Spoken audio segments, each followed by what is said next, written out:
નમસ્કાર, tax planning with Mukesh પટેલમાં આપનું સ્વાગત છે. હું છું વિક્રમ પાઠક. અત્યાર સુધીમાં 98 એપિસોડમાં ટેક્સ પ્લાનિંગની અવનવી વાતો કરી છે અને હજુ આગળ પણ આ આયોજનની ચર્ચા અમે કરતા રહીશું. પરંતુ હવે આગામી 100 અને 101 એપિસોડ તો ખાસ રહેવાના જ છે. ત્યારે આજે 98મા એપિસોડ ઉપર આગળના 98 એપિસોડનું જો આપણે એક રિવિઝન એપિસોડ કરીએ તો કેવું રહેશે? આમ તો એટલું મોટું રિવિઝન પોસિબલ નથી, પરંતુ ગાગરમાં સાગરને સમાવવાનો પ્રયત્ન આજે કરવાનો ટ્રાય કરીશું.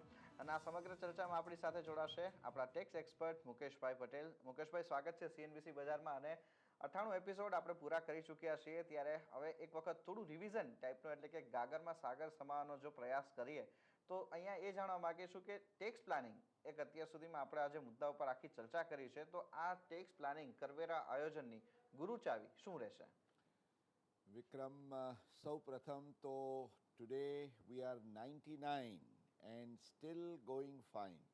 એટલે 99મો આ episode tax planning with Mukesh પટેલનો સીએનબીસી બજાર ઉપર રજૂ થઈ રહ્યો છે.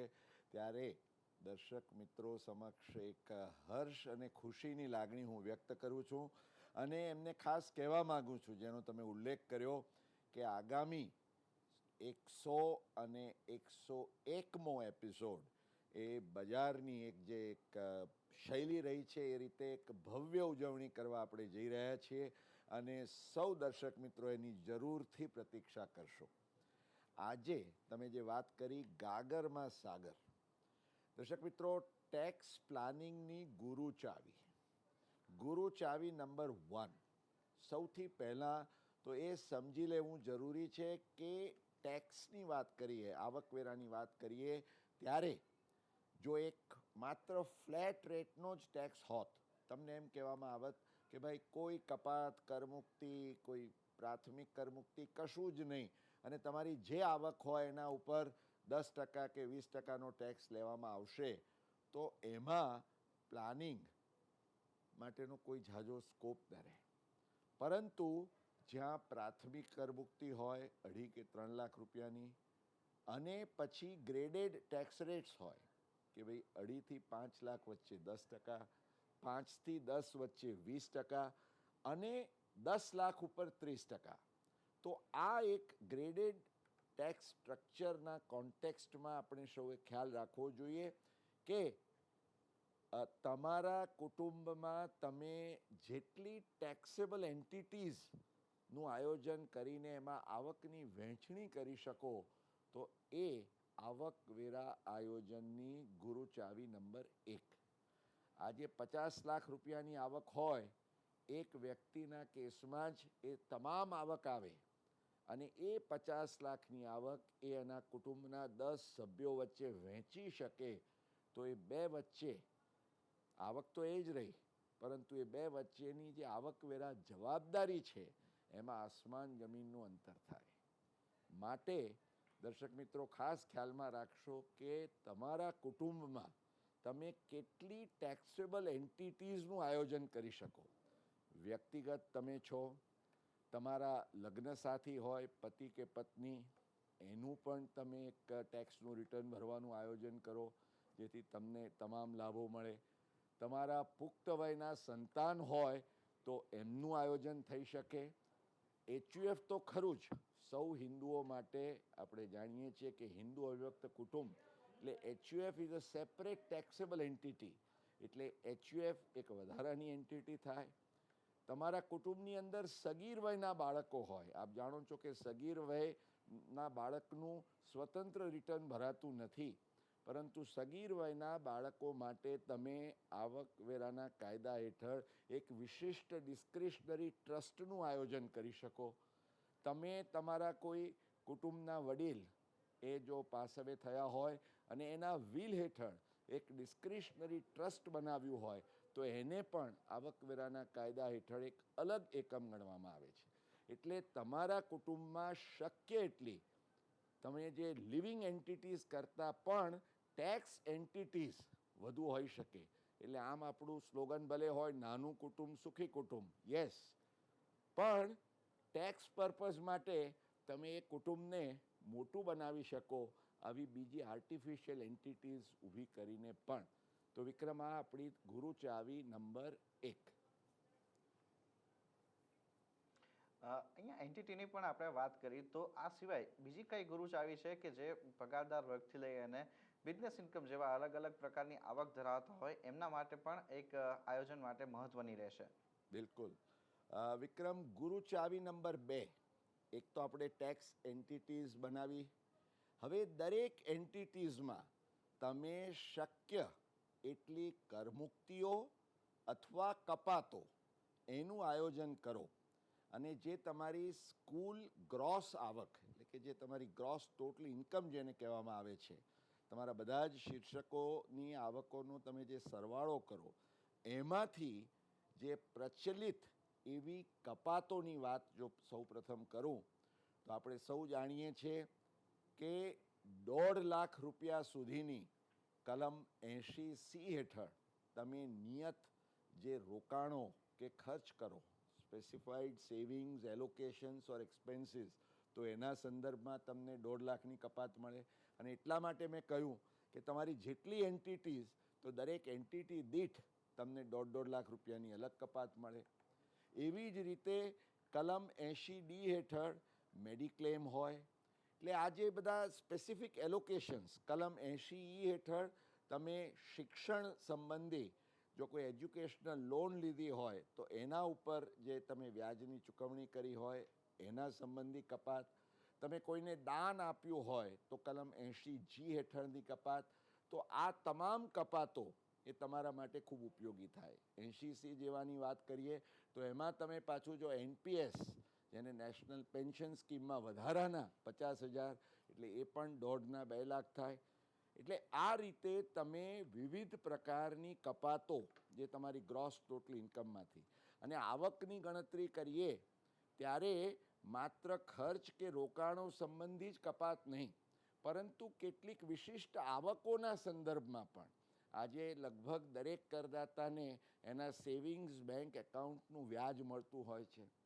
તો એ વ્યાજના સંદર્ભમાં વાર્ષિક ₹10,000 સુધીની આવી જે સેવિંગ બેંક એકાઉન્ટના વ્યાજની પણ કપાતનો લાભ મળતો હોય છે. આ ઉપરાંત તમે જો લેખક હો અને તમને રોયલ્ટી કે તમે કોઈ સંશોધક હો કે કોપીરાઇટ કે પેટન્ટની તમને આવક મળતી હોય તો એના સંબંધી પણ તમને જુદી વિશિષ્ટ કપાત છે. એટલે આ પ્રકારની કપાતોનું તમે આયોજન કરો તો એ અત્યંત ઉપયોગી બની રહે. અને માત્ર કપાતો જ નહીં, વિક્રમ, કરમુક્તિઓનું પણ એટલું જ મહત્ત્વ છે. આજે તમે પગારદારોની વાત કરો તો પગારદારના કેસમાં આપણે જાણીએ છીએ કે અનેક પ્રકારના કરમુક્ત ભથ્થાનું આયોજન થઈ શકે. તો આ તમામ ભથ્થાઓનું આયોજન તમે કરી શકો. સાથે સાથે લગભગ દરેક કરદાતાને જે સૌથી પ્રચલિત એવી કરમુક્તિઓ છે એ પૈકી જો વાત કરીએ તો એક તો dividend, long term capital gains, tax free બોન્ડનું વ્યાજ, PPF અથવા તો અમુક જે નિર્દિષ્ટ પ્રકારના રોકાણો છે એના ઉપરનું જે કરમુક્ત વ્યાજ, આ તમામ તમે વ્યાજ, ડિવિડન્ડ, લાંબા ગાળાનો મૂડી નફો, પર્ટિક્યુલરલી શેર્સ અને સિક્યોરિટીઝમાંથી, તો એ બધી કરમુક્તિઓ, અને એમાં કોઈ મર્યાદા પણ નથી. એટલે એ તમને જે કરમુક્તિઓને તમે લક્ષમાં રાખો. ઘણીવાર બને છે એવું કે કરદાતાઓ એમ વિચાર કરે કે અમને તો PPFની અંદર 8%નું જ વ્યાજ મળે છે, અમે જો પ્રાઇવેટમાં મૂકીએ તો અમને કોઈ 11%નું વ્યાજ આપે. પણ મિત્રો, એ ખ્યાલમાં રાખવાનું છે કે જો 11%નું જે વ્યાજ તમને મળતું હોય અને એના ઉપર જો તમે 30%ના દરે ટેક્સ ભરતા હો તો એ ટેક્સ ભર્યા પછી તમારો જે અસરકારક વ્યાજનો દર છે એ 8%થી પણ ઘણો ઓછો થાય. એટલે you have to consider what is your effective rate of interest. આજે તમને ભલે ડિવિડન્ડ પ્રમાણમાં ઓછું લાગે, પણ ડિવિડન્ડને કરમુક્તિનો લાભ હોવાના સંદર્ભમાં તમે આયોજન કરી શકો. હવે તમારે એ પણ ખ્યાલ રાખવું જોઈએ કે જો 10 લાખ રૂપિયાથી વધારે કોઈ એક કેસમાં તમારે ડિવિડન્ડ થાય તો આ વર્ષથી આપ સૌ જાણો છો એ પ્રમાણે 115 BBDAમાં તમારે વધારાનો 10%નો વેરો ભરવાનો છે. તો આ તમામના સંદર્ભમાં કરમુક્ત આવકનું અથવા તો કપાતોનું પણ તમે ખૂબ જ વિચારપૂર્વકનું આયોજન જો કરો તો આઈ થિંક એ આપણા કરવેરા આયોજનની ગુરુચાવી નંબર 2. આ સાથે અહીંયા કપાતો અને કરમુક્તિની વાત કરીએ છીએ તો ખાસ કરીને પગારદાર વર્ગ હોય તો એમને અત્યારે કયા પ્રકારની કપાત કે કરમુક્તિ ધ્યાનમાં રાખવી જોઈએ? બિલકુલ વિક્રમ, પગારદારોથી શરૂ કરીએ આપણે. જે આવકના મુખ્ય 5 શીર્ષકો છે એમાં સૌથી પહેલું જે શીર્ષક છે એ પગારની આવકનું. અને પગારદારોની વાત કરીએ, આપણે આ ગાગરમાં સાગર રિવિઝન કરાવવાની વાત કરી, ટર્મ એન્ડ આવે ને આપણે રિવિઝન કરીએ એ પ્રમાણે દર્શક મિત્રોને યાદ હશે કે આપણે જ્યારે પગારદાર કરદાતાઓ માટેના આયોજનની વાત કરી ત્યારે મેં આપને સમજાવ્યું હતું કે તમે ₹6 લાખ સુધીનો પણ તમારો પે પેકેટને એવી રીતે સ્ટ્રક્ચર કરી શકો કે જેના ઉપર 0 ટેક્સ આવે ભરવાનો. તો એ કેવી રીતે શક્ય બને?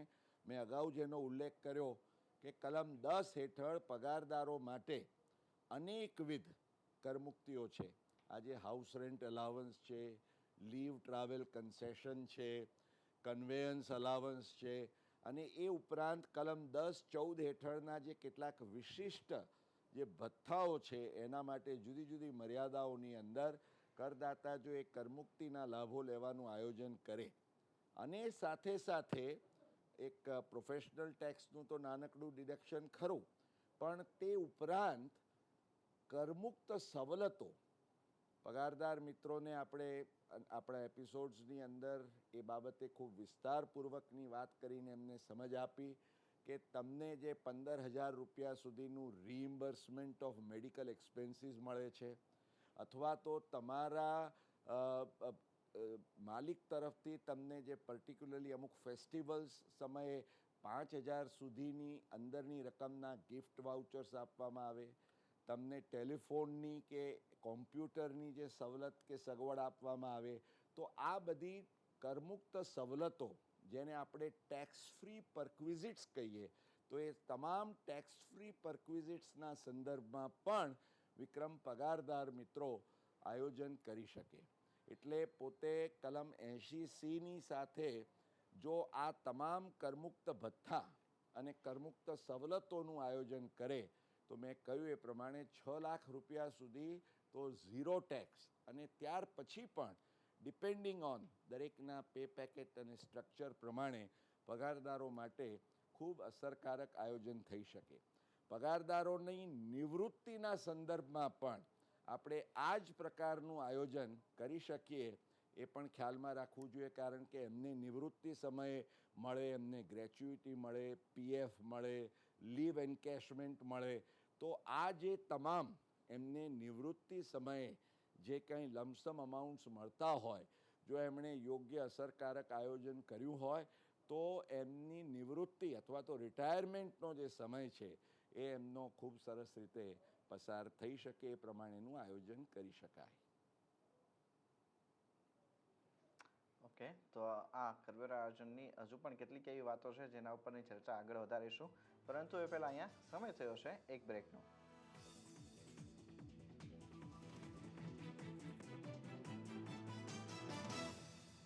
Welcome back. આપ જોઈ રહ્યા છો tax planning with Mukesh Patel, અને હવે વાત કરીએ અહીંયા કરમુક્તિઓની. તો અહીંયા હવે કરમુક્તિની સાથે આવકમાંથી એક સામાન્ય કપાતની વાત કરી, પણ આવકના અલગ અલગ સ્ત્રોતમાંથી જે અન્ય આવક ઊભી થતી હોય છે તો એ અંગે કપાત અને કરમુક્તિનો લાભ કેવી રીતના લઈ શકાય એના ઉપર વાત કરીએ તો મુકેશભાઈ, અહીંયા કયા અલગ અલગ હેડ્સમાંથી આપણને જે આવક થતી હોય છે તો એ બધા અલગ અલગ મથાળાની જે આવક છે એને કેવી રીતના આયોજન કરવું જોઈએ?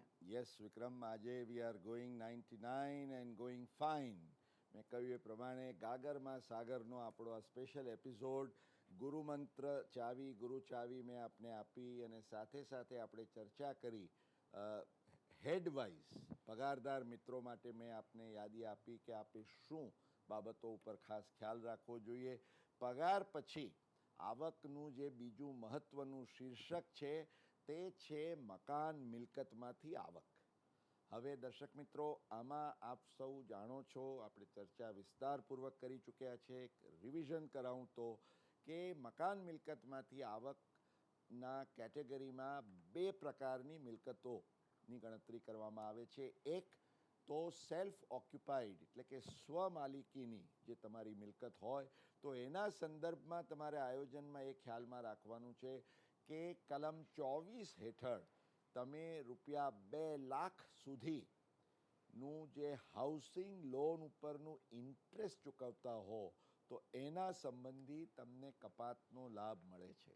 અને આ એક ખૂબ જ ઉપયોગી અસરકારક આયોજનનો માર્ગ છે.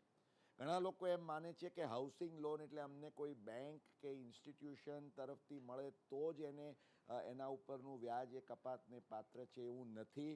દર્શક મિત્રો, આપને યાદ હશે આપણે આપણા એપિસોડ્સમાં એની ખૂબ બહુ જ સચોટ ચર્ચા કરી કે તમને તમારા કોઈ મિત્ર, સ્નેહી, સ્વજન, કોઈ કુટુંબના વડીલ, તમારા માતા પિતા, કોઈની પાસેથી પણ, તમારા પત્ની પાસેથી પણ તમને લોન આપવામાં આવે ને એના ઉપર જો તમારે વ્યાજ ચૂકવવા પાત્ર હોય તો એ સંબંધી તમને આ વ્યાજની કપાત ₹2 લાખ સુધી મળી શકે છે.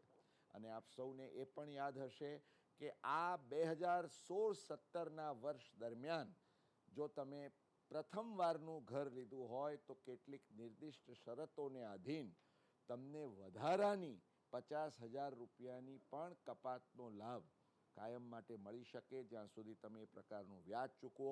એટલે માત્ર 2 લાખ નહીં પણ ₹2.5 લાખ સુધીનું પણ સેલ્ફ ઓક્યુપાઈડ હાઉસ માટે તમે ઇન્ટરેસ્ટ જે ચૂકવણી કરો એનો તમને લાભ મળે છે. અને આજે સમજી લો કે તમે મેક્સિમમ બ્રેકેટમાં હો, 30%ના બ્રેકેટમાં, તો સીધા આ ₹2 લાખ ઉપરના 30% કે ₹2.5 લાખ ઉપરના 30% ગણો તો 60 કે 75,000 તમને સીધો લાભ મળે. સાથે સાથે કલમ 80C જેની મેં વાત કરી એમાં તમે જો કોઈ આવા સ્પેસિફાઈડ ફાઇનાન્શિયલ ઇન્સ્ટિટ્યુશન્સ કે બેંક કે તમારા અમુક ઓર્ગેનાઇઝ કોર્પોરેટ એમ્પ્લોયર્સ પાસેથી લોન લીધી હોય અને એ લોનના હપ્તાની ચૂકવણી કરતા હો તો એના સંદર્ભમાં પણ જે ₹1.5 લાખની કલમ 80Cનું પેકેજ છે એમાં તમને કપાતનો લાભ મળી શકે છે. અને મેં એ પણ કહ્યું કે જ્યારે તમે સંપૂર્ણ કુટુંબનું એક આયોજન કરતા હો ત્યારે 80C દરેક કેસમાં તમે કઈ વસ્તુઓ લેશો, કારણ કે આ 1.5 લાખ હું હંમેશા કહું છું એમ આ મુંબઈની લોકલ ટ્રેન જેવું છે, હકડથઠ ભરાયેલું હોય એમ. એટલી બધી કપાતો આની અંદર આ 80Cમાં આવી ગઈ છે. એટલે તમે જો તમામનો લાભ લેવા માગતા હો તો જુદી જુદી એન્ટિટીઝમાં એનું જુદું જુદું આયોજન કરી શકો. એટલે આ એક ખ્યાલમાં રાખવાનું છે. આ ઉપરાંત દર્શક મિત્રો, મકાન મિલકતના શીર્ષક હેઠળ જે ભાડે આપેલી મિલકત હોય તો ભાડે આપેલી મિલકતના સંદર્ભમાં તમે ગમે તેટલું વ્યાજ ચૂકવતા હોય એ મિલકત ખરીદવા કે ધારણ કરવા માટે તમે કોઈ લોન લીધી હોય એના સંદર્ભમાં તમને કપાતનો લાભ મળે છે. જોડે એક મોટો લાભ જે ભાડે આપેલી મકાન મિલકતો માટે છે તે છે સ્ટેન્ડર્ડ ડિડક્શનનો. એટલે કે 30% તમને તમારા ભાડાની આજે તમને ભાડું મળતું હોય ₹1 લાખનું, 30% સ્ટેન્ડર્ડ ડિડક્શન જાય એટલે 70,000 અને 70,000 ઉપર તમે 30%ના દરે પણ ભરતા હો તો તમારો અસરકારક દર થાય માત્ર 21%. એટલે દર્શક મિત્રો, આ સ્ટેન્ડર્ડ ડિડક્શનનો લાભ એ ભાડાની આવકનું આયોજન કરવા માટે અત્યંત ઉપયોગી છે, ખ્યાલમાં રાખશો. વિક્રમ, આપણે મકાન મિલકત પછીનું જે શીર્ષક છે એ ધંધા વ્યવસાયની આવકનું છે. ધંધા વ્યવસાયની આવક ઇટસેલ્ફ એમાં પ્લાનિંગનો એટલો બધો સ્કોપ છે, કારણ કે તમને તમારે ખ્યાલમાં એ રાખવાનું છે કે તમામ પ્રકારના જે મહેસૂલી ખર્ચ હોય, રેવન્યુ એક્સપેન્ડિચર હોય અને જે ધંધા માટે જરૂરી એવા ખર્ચ હોય એ તમામ ખર્ચ તમને બાદ મળે છે. તદુપરાંત ખરેખર રૂપિયો તમારે ખર્ચવો ન પડે અને તેમ છતાં તમને જે એક નોશનલ ડિડક્શન મળે પણ ખૂબ ઉપયોગી સાબિત થાય એ છે ડેપ્રિસિએશન અથવા ઘસારાને લગતું. તો તમે જે કોઈ મિલકતો કે અસ્કયામતો તમારા ધંધા કે વ્યવસાય માટે વાપરતા હો, ઓફિસ હોય, ગાડી હોય, પ્લાન્ટ મશીનરી, એર કન્ડિશનિંગ, જે કંઈ હોય એ તમામ માટે તમને ઘસારાનો લાભ મળે છે અને એ દ્વારા તમે કોઈ પણ ખરેખર વાસ્તવિક ખર્ચ કર્યા વગર તમે આ એક ઉપયોગી કપાત મેળવી શકો છો. ધંધા વ્યવસાયની આવકના સંદર્ભમાં આયોજન માટેનો એક બીજો મંત્ર એ છે કે તમે કોઈ ખોટા ડિસઅલાવન્સ એટલે કે નામંજૂર થાય એવા કોઈ ખર્ચની માયાજાળમાં ફસાવ નહીં, એ તમારે ખ્યાલમાં રાખવાનું છે. આ ઉપરાંત next head is capital gains, મૂડી નફાની આવક. મૂડી નફાની આવકની વાત કરીએ દર્શક મિત્રો, તો તમારે આયોજન કરવું જોઈએ લાંબા ગાળા અને ટૂંકા ગાળાનું. કારણ કે લાંબા ગાળાનો નફો હોય, તમે 3 વર્ષ કે 1 વર્ષ જે જુદી જુદી પ્રકારની મિલકતો માટે આપ સૌ જાણો છો, એના સંદર્ભમાં લાંબા ગાળા માટે there is a concessional rate of tax.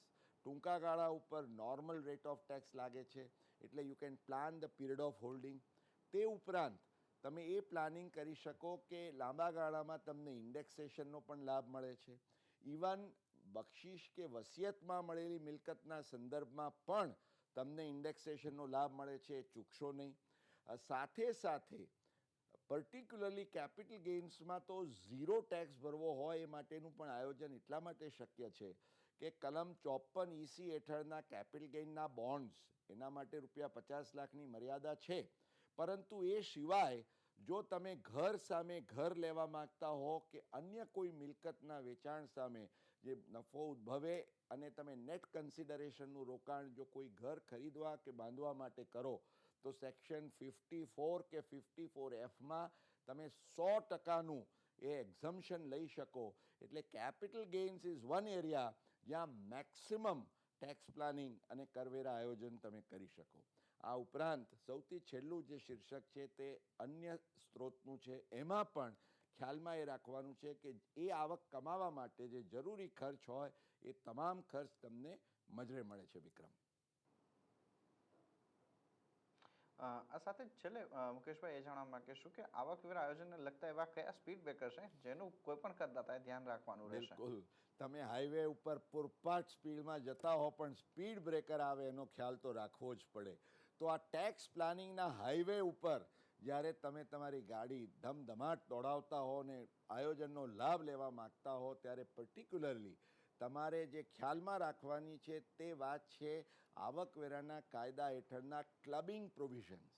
આજે ઘણીવાર ઉત્સાહમાં લોકો કહે કે ભાઈ મારે એન્ટિટી માટે મારી આવક છે તે હું મારા વાઈફના કેસમાં ટ્રાન્સફર કરું, એટલે એ 50 લાખ રૂપિયાની વાઈફને ગિફ્ટ આપે. વાઈફને ગિફ્ટ આપે એના ઉપર ગિફ્ટનો કોઈ ટેક્સ તો ન લાગે, પણ ક્લબિંગ પ્રોવિઝન્સની રૂએ એ 50 લાખ ઉપર જે કંઈ આવક થાય એ પાછા પતિની આવકમાં જ, કારણ કે પતિએ પત્નીને આપેલી સેક્શન 64ના જે ક્લબિંગ પ્રોવિઝન્સ છે, આજે પત્ની હોય, પુત્રની પત્ની હોય એટલે કે પુત્રવધુ હોય, સગીર વયના બાળકો હોય, તમારા HUFને તમે જ બક્ષિસ આપી હોય, આ તમામ કેસોમાં જે ક્લબિંગ પ્રોવિઝન્સ છે એ સ્પીડ બ્રેકરનો આપણે ખ્યાલમાં રાખવાનો છે. સિમ્પલ આયોજન આપણે એ પણ ઘણીવાર ચર્ચા કરી કે તમારે HUFમાં આવક ઊભી કરવી છે, તમારી પાસે તમારી પોતાની મૂડી છે, તો બક્ષિસ આપવાને બદલે તમારા HUF કે પત્નીને તમે લોન આપી શકો વગર વ્યાજે. એ રીતે આવક ઊભી કરો તો ક્લબિંગ પ્રોવિઝન્સનો બાદ નડે નહીં. આવા નાના નાના મુદ્દા પણ ક્લબિંગ પ્રોવિઝન્સને નિવારવા માટે આપણે ખ્યાલમાં રાખવા પડે. અને સૌથી છેલ્લે વિક્રમ, જે આયોજન માટે ખૂબ જરૂરી છે કે તમારે મૂડી how to build up your capital, તો એને માટે તમે બક્ષિસના સંદર્ભમાં જે આયોજનની જોગવાઈઓ છે એ પણ તમે બરાબર અભ્યાસ કરીને ખ્યાલમાં રાખો.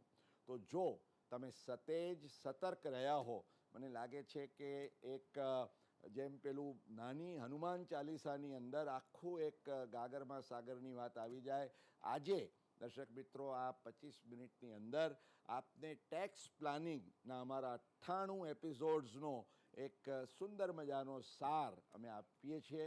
એને યાદ રાખશો, ખ્યાલમાં રાખશો અને આપના ઉત્સાહસભર પાર્ટિસિપેશનથી 100 ને 101માં એપિસોડની ઉજવણીમાં આપ સૌ ખૂબ પ્રેમથી અને આનંદથી એને નિહાળશો.